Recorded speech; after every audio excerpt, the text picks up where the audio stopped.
190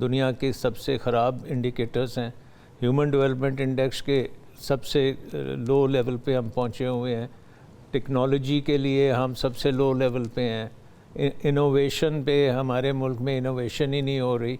آپ اپنے ملک میں جب باہر بھی نکلتے ہیں تو آپ کچھ لاہور کراچی کے تھوڑے سے ایریاز ہوں گے جو آپ سمجھتے ہیں کہ وہاں پہ بڑی اچھی خوشحالی ہے. صرف اسلام آباد, ادر دین ایون اسلام آباد, صرف اسلام آباد. ذرا باہر نکلیں تو آپ کو نظر آتا ہے کہ ہم بہت پیچھے رہ چکے ہیں. ہمارا انفراسٹرکچر بہت خراب ہے, ہمارے شہروں کے حالات بہت خراب ہیں, ہاؤسنگ کے بڑے بڑے مسئلے ہیں. تو پاکستان کو تو ٹوٹل ری ویمپ چاہیے, ماڈرنائزیشن. دیکھیں دنیا کی 5ویں سب سے بڑی آبادی ہے. آپ اس وقت دنیا کے جو بڑے ممالک میں ہیں ان میں سے اگر کوئی سکھ مین ہے تو وہ پاکستان ہے. چین بہت اچھا چل رہا ہے, انڈیا اچھا چل رہا ہے, انڈونیشیا اچھا چل رہا ہے, برازیل اچھا چل رہا ہے, امریکہ, یہ سارے بڑے ممالک ہیں. ان کی population is an advantage for them.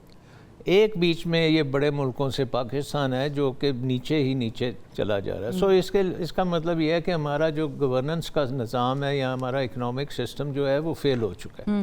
25 IMF programmes ہی کر چکے ہیں. سو یہ نہیں ہے کہ یہ آج کی بات ہے, یہ بڑی لمبی بات ہے. اور پھر IMF ہمیں آ کے بتاتی بھی ہے کہ آپ کا ریئل اسٹیٹ میں جو ٹیکس ہے اس میں چوری ہو رہی ہے, اور ہم جو گھر میں بیٹھے ہوئے ہیں. میرا جو ہے نا یہ ہے کہ پاکستان کو ہر وقت ٹیکس کی بتی کے پیچھے ہم لگا دیتے ہیں. وہ ٹیکس والوں کو ہم انلیش کرتے ہیں, وہ جا کے بزنس کی بھی پٹائی کرتے ہیں, وہ سیلریڈ پرسن کی بھی پٹائی کرتے ہیں. اس میں ان کے پاس اتنی پاور ہوتی ہے کہ وہ کچھ بھی کر سکتے ہیں.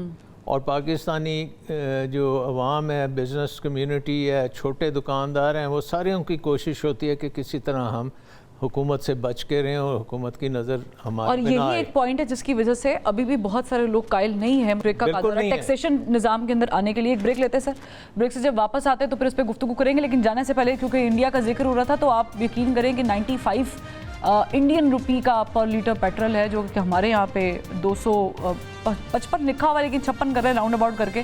63 پیسے بھی ہیں اس میں, اور پر کیپٹا انکم کا تو آپ حساب نہیں لگا سکتے. $2500 بنتی ہے وہاں پہ, 1500 پہ ہم کھڑے ہیں. ایک بریک لیتے ہیں. Welcome back. ڈاکٹر فاروق صاحب, ری ویمپ کرنے کی بات کرتے شاہ صاحب, اور ری ویمپ کی ہی بات کر رہے ہیں ہم. میرا خیال سے جب سے میں نے بھی ہوش سنبھالی ہم ری ویمپ کی بات کر رہے ہیں, ری اسٹرکچر کریں, چیزوں کو امپروو کریں وغیرہ وغیرہ. لیکن اس پورے ایپیسوڈ میں ایک اچھی چیز یہ ہوئی ہے پوری دنیا میں کہ ایک پیراڈائم شفٹ ہو رہا ہے, اور وہ پیراڈائم شفٹ ہو رہا ہے کرپٹو کرنسیز یا یوں کہہ لیں ڈیجیٹل کرنسی کی شکل میں.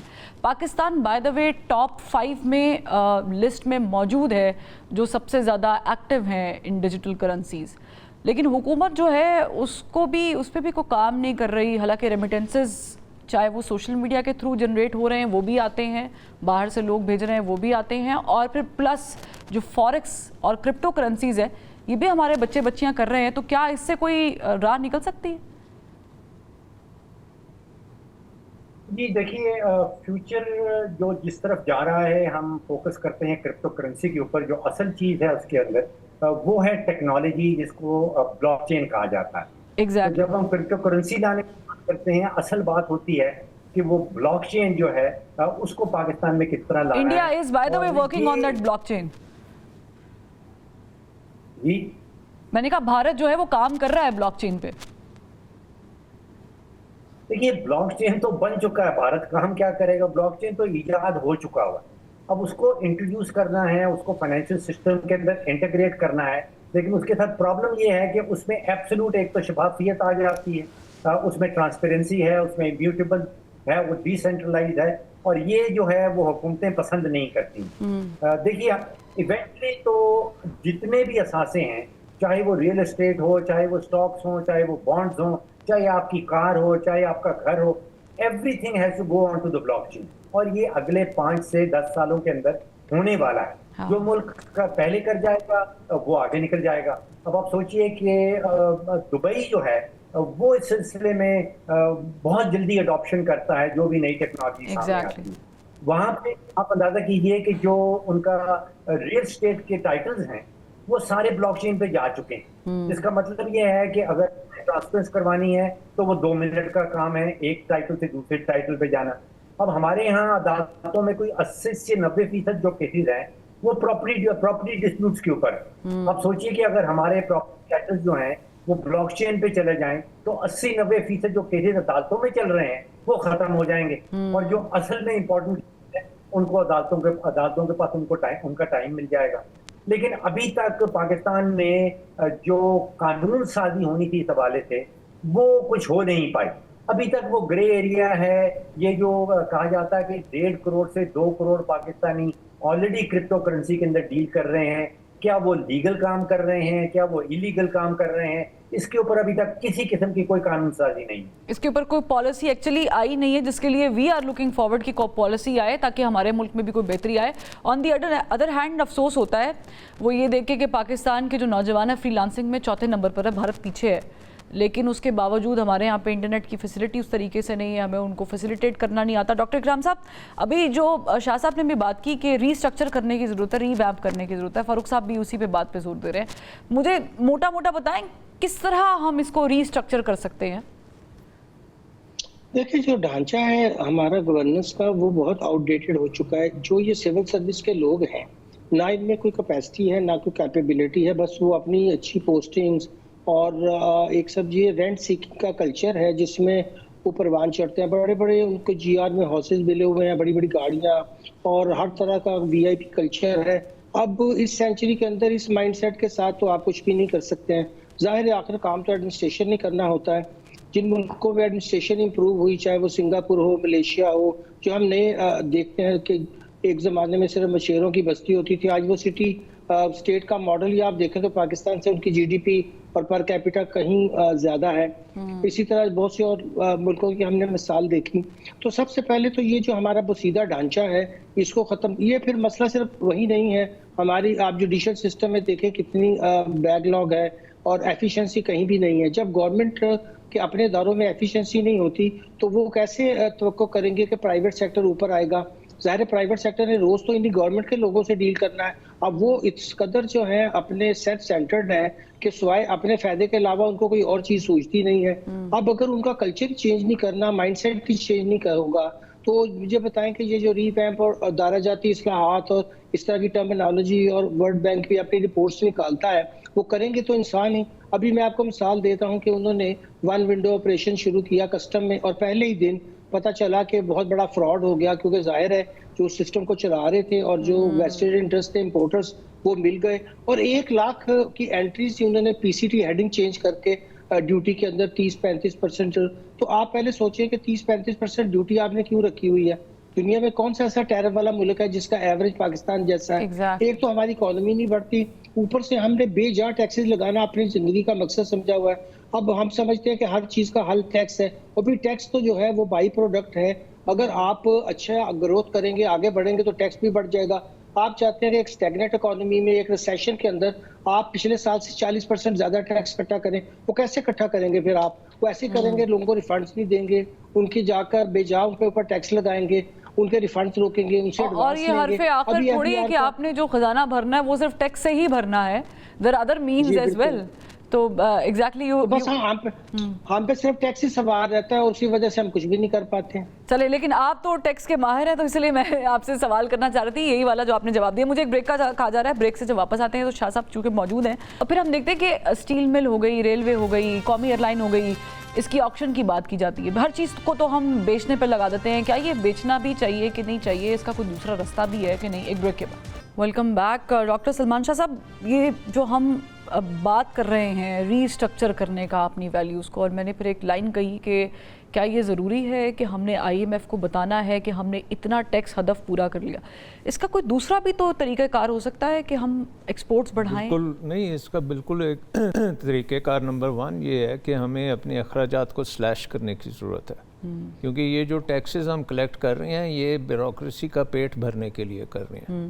سو اگر آپ دیکھیں کہ ہماری فیڈرل گورنمنٹ میں تقریباً 35 منسٹریز ہیں اور اس سے دگنے اس میں مشیر ہیں اور وزیر ہیں، اور چھوٹی چھوٹی سی تنخواہیں ان کی، چھوٹے چھوٹے سے پروٹوکول ہیں، نہیں ہے، بٹ ان کا جو وہ گڑبڑ جو کرنے کے کام ہے وہ بہت اربوں میں جاتے ہیں۔ اچھا، سو نمبر 1 یہ میرا خیال ہے کہ اگر ہم سٹیپ بائی سٹیپ جائیں، 35 منسٹریز کو ختم کر کے تقریباً 15 سے زیادہ نہیں ہونی چاہیے، ٹھیک ہے، اور 15 جب ہم کریں گے تو آپ سوچیں کہ کتنے